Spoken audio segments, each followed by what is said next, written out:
आपने मुझे बुलाया?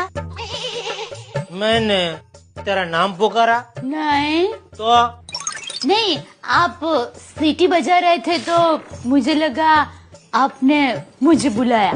मैंने आज तक जिंदगी में कभी तुझे सीटी बजा के बुलाया है?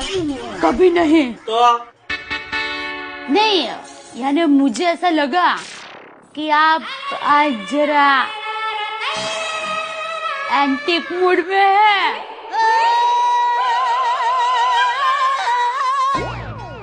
अरे एंटेक नहीं, रोमांटिक। हाँ हाँ वही, आप समझ गए ना। क्या? कुछ नहीं, मैं जाऊं किधर? घर पे। किसके? अपनी माँ के?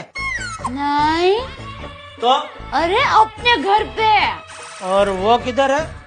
किचन में। अरे किचन ही तो मेरा असली घर है।